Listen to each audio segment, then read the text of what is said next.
If you never heard of fibroids, well, you should. That's the main reason I'm doing this video. I just don't want any woman to suffer from this. It's just been 2 years. It's exhausting and I feel extremely lonely during this 2 years while I'm secretly fighting with fibroids. I'm making this video primarily for my female followers, but if you're a guy who is watching and want to educate yourself, by all means, because I'm going to talk about the most common yet underreported female condition, fibroids. Tons of women in this world are suffering silently because of it. It's time to open up about this topic.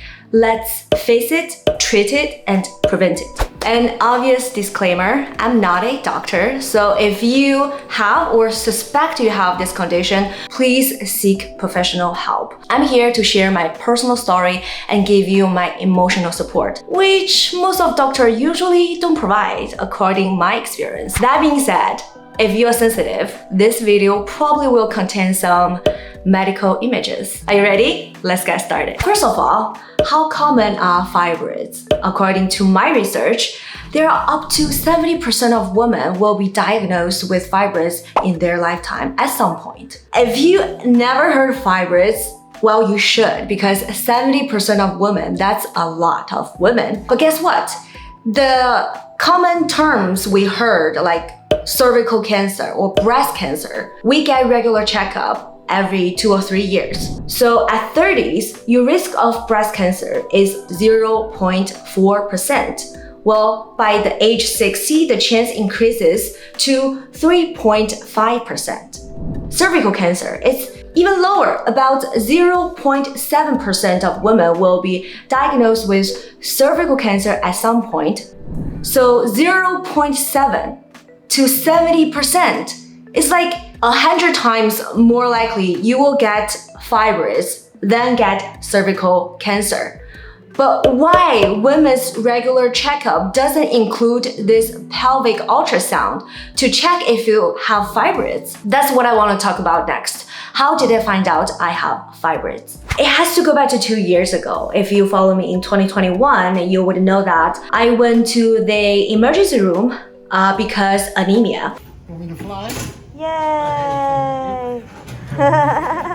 There was one time I went to do my regular checkup, and the next day, doctor called me in the very early morning, and he was saying that your hemoglobin level is extremely low. You have severe anemia, so you have to go to do the blood transfusion. So it's like a boom, boom, boom. What? What are you talking about, right? If she has her next period or she just gets a simple paper cut, it can actually drop to critically low levels where she can potentially just die immediately. Basically, I went to ER and they gave me 2 bags of blood and they asked me a bunch of questions. Did I lose a lot of blood recently? Did I got an incident? This and that. I said, no, everything is fine. I still work out and I still have my normal life. I don't feel anything. Yeah, it turns out my hemoglobin level was 5.3. Normal hemoglobin level should be above 12. So he was right, it is very low. So in order to figure out why I have anemia, I did a ultrasound. Turns out I have 3 or 2, I forgot, small fibroids in my uterus. So now let's talk about symptoms. Obviously, the first symptom is anemia because you lose a lot of blood. Another symptom comes with anemia, which is fatigue. I feel tired all day long and all the time, no matter how many hours of sleep. The next day, I always feel tired because my energy drains so fast. Another one, I'll show this picture. You can see this woman cover his lower back because that's another very typical symptom of fibroids, which is lower back pain. I have this lower back pain for years and I thought it's just because I have bad posture or I've been sitting there for too long. And turns out it's probably because I have fibroids. Another symptom I'm having is, well, I'll just be honest with you. I go to bathroom very often, even during the night. Probably because the size and the location of my fibroids is very close to my bladder, so put pressure on my bladder and make me want to go to bathroom all the time. As you can imagine, it really affects my quality of life. Another really painful symptom for having fibroids is uncontrolled and unpredictable bleeding, sometimes with cramps and clots. Seriously, I couldn't go out with friends during period because I don't know if I bring enough tampons. All the time I wear period pants to have actual layer of protection, pads, plus a super plus tampon. Still, I couldn't get through a 2-hour movie in a theater. Okay, we are packing for Israel. This is 50 tampons that I hope I can survive in 10 days. But usually I use 10 tampons per day. So if I bring my average tampon volume, then that's gonna be 100 tampons. Half of my luggage gonna be all tampons. In order to reduce my bleeding symptom, doctor prescribed me tons of medicines. This is different type of medicine I have to take to reduce my bleeding symptoms. And those medicines have tons of side effects. Sometimes make me bleeding even more, nauseous and headache, mood swing, brain fog. I gained 15 pounds in a couple months. Can you tell? I think some of people comment and say, oh, you get fat. I know, yes, of course. I'm the person who have to carry those 15 pounds. There's a reason I'm gain weight because those hormone controlled pills. And eventually, doctor was saying, how about you try another birth control method, which is IUD. Back in 2022, February, they put Mirena in me. And turns out, 2 months later, because my heavy bleeding, the IUD flushed out of my body. I'll give you a specific story. It's around my wedding day. The timeline is 1 year after I find out I have fibroids. So I know how many tampons or like how often I should go to bathroom. So I specifically told my local coordinator, I said, please check up on me every hour to see if I need to use bathroom. The least thing I want to see or happen on my wedding day is I bleed my dress. That's gonna be a nightmare forever for my lifetime. My wedding day was 26. That's the heaviest day of my period. And that day, I have to carry this pain and cramps with me and do the photo shoot, the makeup, and talk with tons of guests and relatives and family, and doing my vows and wear high heels and doing karaoke and doing the dance. And I have to appear, like if you see my wedding photos, you probably couldn't tell that I was suffering, like physically and emotionally suffering. It's so hard. This journey is so hard. My husband physically cannot relate.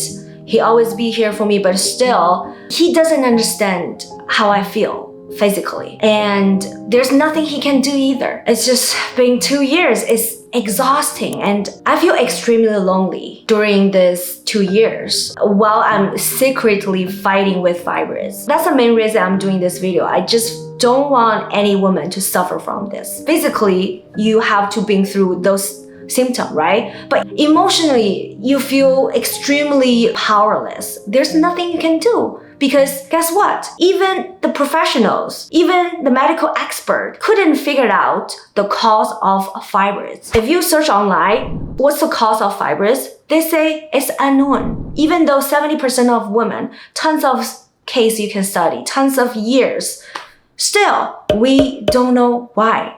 If you don't know why, then how can you prevent it? Then how can you adjust your lifestyle or your daily routine to deal with this condition? You don't know what to do because you don't know where that comes from. So let's talk about treatment.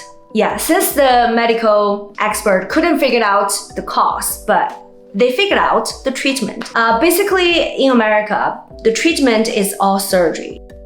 I know in Chinese medicine, you can take specifically 中药, probably can shrink your fibroids and it will be fine. But that's not an option in here. As an immigrant and English is my second language, a lot of the medical terms I just couldn't understand. I will give you an example. hysteroscopy, which means they put a small camera through your vagina and to see your uterus and potentially move the tumor out of it. But hysterectomy means they remove your uterus completely. Those two terms sound so similar. Hysteroscopy and hysterectomy. Oh my god. Laparoscopy is another treatment that they cut from outside. They basically give you some small scars. It's considered more invasive than hysteroscopy. My 3 surgeries are all hysteroscopy. I don't have any scar yet, but the doctor said, especially from UCSF, she been seeing women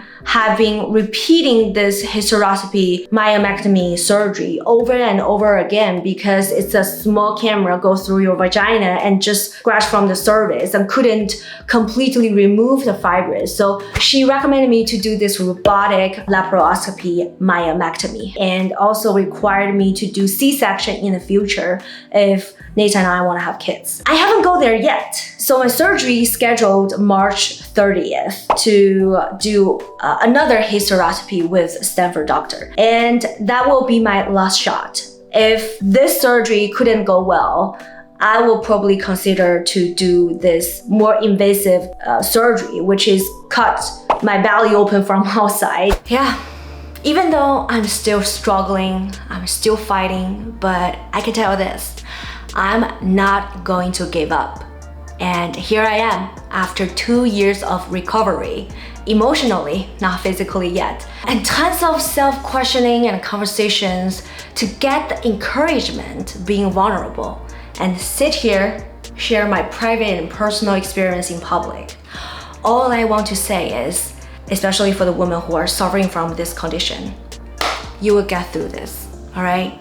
You will always have options. You are strong and you are resilient. Most importantly, you are not alone. So please share this video to all the women you love and care about. I'm here for you. In the next video, I'll share how my habits change while fighting fibroids and what are the things I stop or start doing for getting rid of this tumor. Trust me, you don't want to miss it. So follow my channel. I'll see you in the next video.